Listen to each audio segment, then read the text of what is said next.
example of how a terrorist is made from a poor innocent boy, and then how you can convert him and make him a poster boy for anti-terrorism. Yeah? The concern factor over there was that various people who are working with organizations like Oxfam, Amnesty, etc., who get a lot of funding to work with so-called child soldiers, I saw their posts on Facebook which said, we commend this decision by the judge to execute Kasab.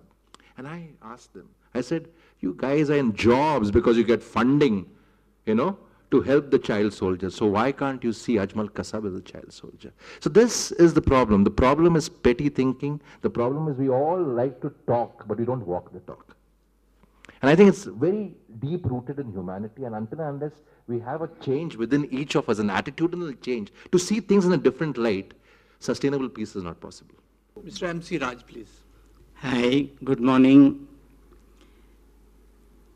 Peace, for me, is not a product that one can fabricate.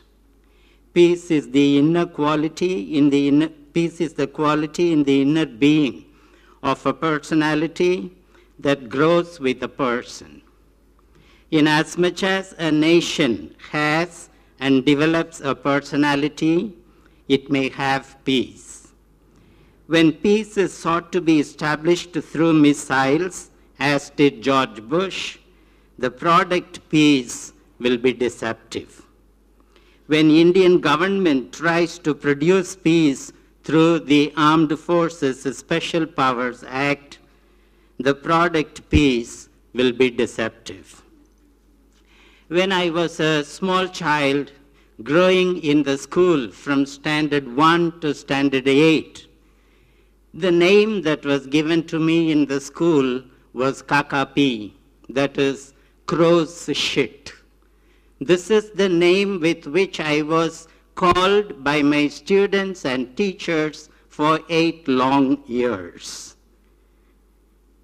Peace meant for me accepting the indignity, but it brought a conflict within me. This peace was deceptive, of accepting what all the dominant society was doing to me. The institution of religion taught me to forgive and to accept indignity. It was quite deceptive. My forgiveness was not needed in the face of aggression, as it kept on producing convulsive anger within me. In the villages, as I started working among my people, peace essentially meant subjugated peace. You accept our norms and behave according to our expectations. If you don't do that, then you will have it. If you assert your rights, then you are disturbing the peace of the village. We had to subjugate ourselves to an undignified way of living. The killing of the first male child of Egyptians, the legitimization of violence in the discourses of Krishna, the Crusades, all this made the message of institutional peace by religions quite deceptive. In the villages, as we built our people up, we had to negotiate peace. Negotiated peace is much more sustainable. In our negotiations, constitutional peace became a meeting point. We had to take recourse to constitutions in order to negotiate on peace with dignity. Conflict becomes inevitable in gaining sustainable peace. Religions have taught me to accept deceptive peace as real. But through multifarious conflicts, I have discovered that I can have inner peace that need not be conditioned by the external. My inner peace can be very deceptive if I am not disturbed by the destruction of Babri Masjid, by the invasions in Iraq and Afghanistan, by AFSPA in Kashmir and Manipur, by the rape of women, by the practice of untouchability, by atrocities, then I can be sure I am trying to produce a camouflaging peace to hide my irresponsibility and insecurity.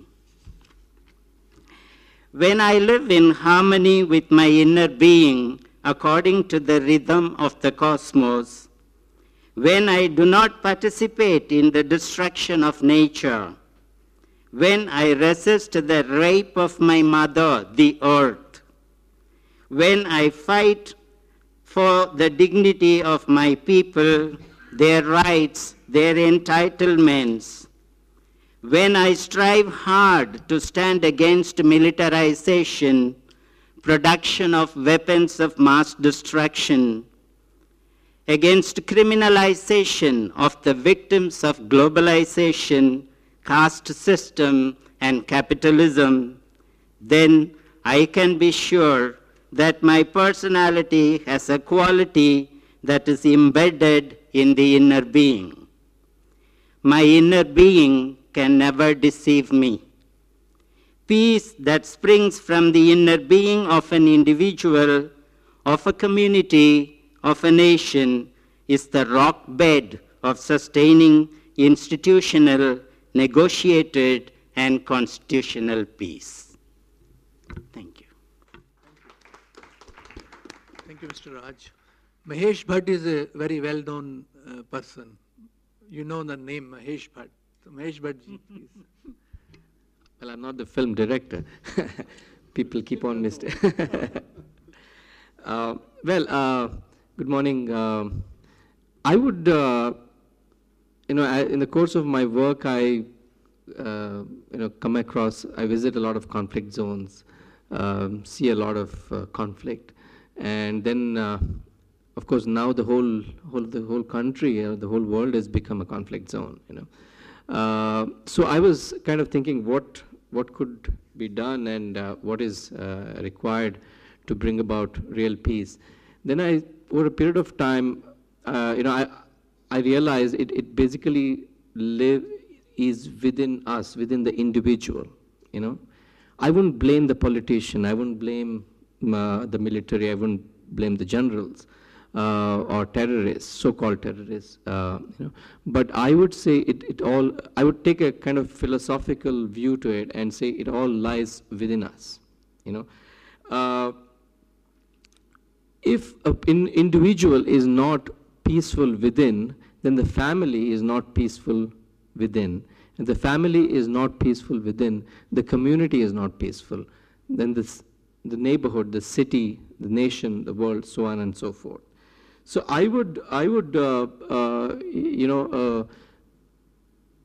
say that what we have to strive for is to achieve that peace within, at real, total peace, irrespective of what is happening outside the world.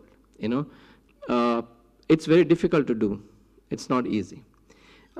I have not achieved it at all within me. Okay, so that is, see, if there's like a group of individuals who have achieved that, peace within, peaceful people, I think they would help in spreading it far and wide. It's like Isaac Asimov's, I don't know if you have read Asimov's Foundation trilogy, where he talks about a group of mentalists, as he calls them, who are set up on the far edge of the galaxy to combat the mule, who is